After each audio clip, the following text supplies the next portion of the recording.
This is KGW News at Sunrise. After the opioid reversal.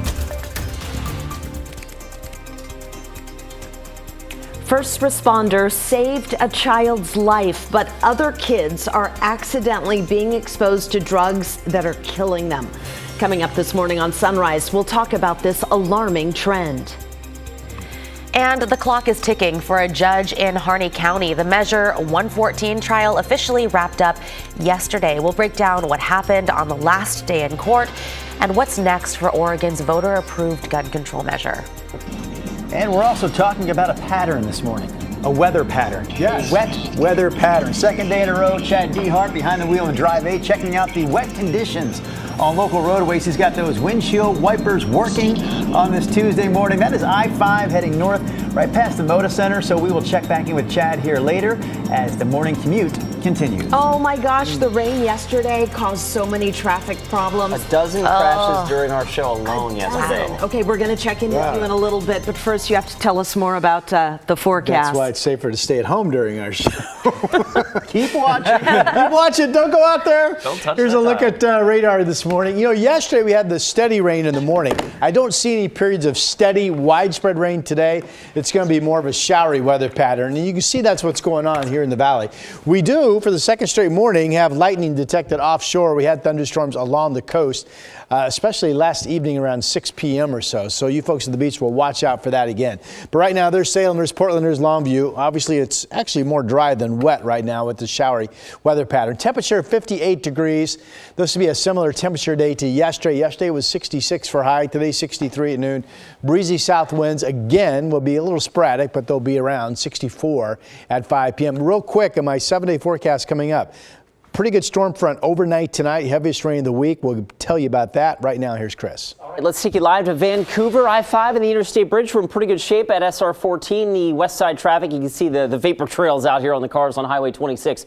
Freeways heading into downtown are in good shape, but we do have one significant crash to talk about in Yamhill County. 99W just north of Amity is closed. It's been closed for about an hour and a half. I'm working to get more details from ODOT, but right now, 99W just north of Amity, a no-go. Brenda? Thank you, Chris. Our top story this morning deals with fentanyl. We've talked about overdoses and deaths time and time again, but a recent case is a startling example of just how bad this crisis is. Yeah, first responders with Portland Fire and Rescue helped save a 15-month-old from a fentanyl overdose after she came in contact with the drug in her parents' car. Here's KGW's Catherine Cook with the details. Portland, 2023, and we're in it pretty deep. On Friday evening, firefighters waded into new depths. A baby overdosing on fentanyl. Police say it happened in this parking garage off Southeast 28th and Hawthorne. A witness told first responders the 15-month-old girl had spit up a piece of tinfoil before she stopped breathing. And it was evident that it was fentanyl residue on the tinfoil itself, the aluminum foil. An off-duty paramedic was first to respond and started CPR. Portland Fire and Rescue took over and soon learned the toddler had ingested fentanyl. That's when they shifted into an overdose response, carefully measuring out a smaller dose of Narcan for the child, saving her life. After the opioid reversal drug was given, the baby began to respire again, began to breathe on their own. When you're dealing with an infant, you often have bystanders that are screaming and hysterical. It is a tremendously stressful situation. Rick Graves with Portland Fire and Rescue says medics took the girl to the hospital. They haven't released her condition. Crews found the foil and other drug paraphernalia in her parents' car. The toddler's parents stayed on scene and police say they're cooperating. No arrests have been made, but DHS was notified. First responders say they don't see a lot of child overdoses, but they're becoming more and more common. The fentanyl pills often look like candy, and children are at growing risk of exposure, whether it's at their home, in the community, or, as in this case, their parents' car. And this is tragic and unacceptable. Over the summer, Portland police told us they responded to 3 child overdose calls in the span of 10 days, all related to fentanyl. Going to those calls where kids have been harmed, it's very impactful. Yeah, that's pretty gnarly.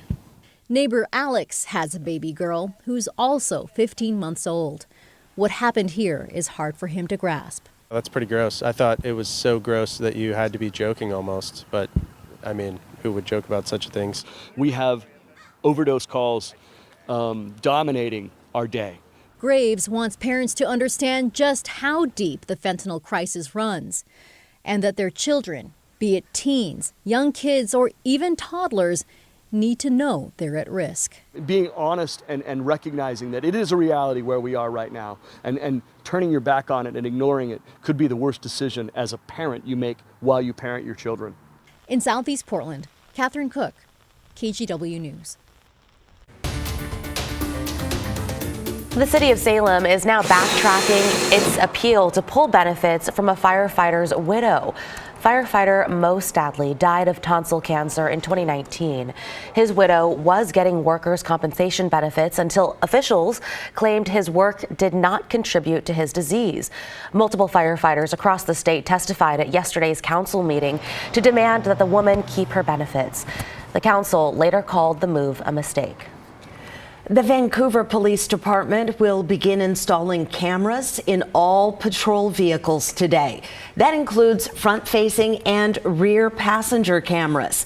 Police say outfitting their 120 vehicle fleet will take about a month. The department also started handing out body cameras to its officers earlier this year. A judge in Harney County will now decide if Measure 114 is constitutional or not. The trial wrapped up yesterday after lawyers gave their closing arguments. Oregon voters passed this gun reform law last year. Among other things, it requires permits and expanded background checks. Devin Haskins is here this morning with the latest. So, Devin, how did attorneys close out their case? Yeah, the plaintiffs explained why they believe Measure 114 infringes on their right to bear arms, saying any perceived public safety benefit can't supersede this freedom. On the other hand, defense lawyers explained why they believe banning high-capacity magazines does not affect this right.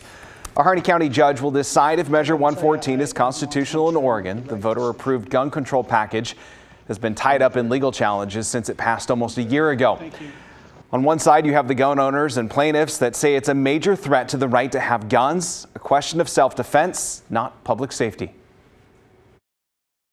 Public safety is what defendants want this court to consider. However, this case is not solely about public safety and instead requires that this court find both that there's a public safety benefit and that the benefit is accomplished without infringing or even unduly burdening the right to bear arms. If a right can be taken away simply because it furthers public safety in some way, it is not a right at all. Oregon Department of Justice lawyers disagree and say the Measure 114 does not take away that right to bear arms. Instead, they argue the changes are reasonable measures to keep everyone safe. The lawyers used hundreds of years of precedent in firearm cases to argue their perspectives. The permit to purchase provisions do not prohibit acquisition of firearms. They require individuals to establish that they are not a danger to themselves or others and pass a training component. The public had a valid public safety purpose in passing Measure 114. The large capacity magazine. Now in this state trial, the judge says he has 2 months to give a ruling, but he hopes to have his decision sooner than that. Now, earlier this year, a federal judge ruled that Measure 114 is lawful under the U.S. Constitution, agreeing with defense lawyers that requiring a permit to purchase a gun is okay, plus large capacity magazines are not commonly used for self-defense. That case, the federal case, is being appealed. Drew? Devin Haskins reporting live for us this morning. We'll have more from Devin coming up next hour. But right now, before we get to Rod, a note that this Sunday is October 1st, and it's also the first day, or the day, I should say, Rod. Yes. That officials in Multnomah County have picked to end the summer-long burn ban. So outdoor burning will be allowed again in the county starting this Sunday. It's also worth mentioning that some of the summer's larger wildfires in Oregon and Southwest Washington have slowed significantly, or in some cases are completely out at this point, thanks to our recent stretch of rainy days and cooler weather. So, Rod, you were saying earlier, maybe we can end the burn ban today. I mean, it's been pretty wet out there, hasn't it? This weekend, though, it'll be dry, which means you could actually get your fire sparked if you want to do an outdoor fire pit on Sunday. Yesterday, check out this. Scappoose, over an inch of rain. McMinnville was right about an inch of rain. Salem, 72 100s. That was a record for the date. Wow. And we had a thunderstorm with 40-mile-per-hour wind gusts at 6 o'clock yesterday up around Astoria, and there were reports of some shingles on a rooftop shop and that type of thing. So it's a little active out there. Absolutely. Let's get you to what's happening right now. And I've got the double low. This is the low that yesterday was here and produced those kind of waves of lightning that eventually moved onshore to the coast. Now that low's moved up to the north. This is a brand new player. This is the one that's going to zip into us tonight. And this low will bring us, I think, the heaviest batch of rain that we will see during this entire run of wet weather that started back on Sunday. Now, right now, we still have lightning being detected offshore. Again, there's a lightning threat mainly inland along the coast today. Otherwise, you can see, I think it's a showery pattern today. Rain just kind of coming and going, a mix of dry breaks. I could be wrong, but I don't agree that we're going to see these spotty downpours, which is what these bright colors show on Futurecast. I do believe it will be a showery pattern. Again, batches of rain coming and going, a mix of dry and wet, as I mentioned. What I really want to get to is this. This is that low I just pointed out on the satellite picture. Look at the big curl. This is heavy rain. Absolutely believe that. Here we are, 9:30 this evening, starting to move into the coast late this evening. Here we are after midnight into the 1 o'clock hour. Heavy rain areas now moving into I-5, Portland, Salem, up into the Longview area. This probably will come with noticeable gusty south winds, 30 to 40 miles per hour. Could be some inland thunderstorms with that. Current timing would have that blow through our area literally before sunup tomorrow. And then tomorrow we get back to just kind of typical scattered showers and maybe some pockets of some heavy downpours as well. So the main event of the entire week, I think, in terms of a heavy blast of rain, if you will, is what comes overnight tonight to the Rose City and Salem and Vancouver. Right now we're in the 50s. 51 Astoria, upper 50s, Portland and Salem. Forecast numbers for the beach, only around 60 for a high. Again, that possibility of thunderstorms, noticeably breezy to gusty south winds at times. Valley temps back up to about 64, 65 degrees. Salem, Corvallis, similar numbers up into southwest Washington. Still looks like we're fairly wet we're wet through Thursday, then sun and showers Friday. The weekend right now is still holding on to be dry. Here's Christine. Okay, yeah, just in time. Thank you, Rod.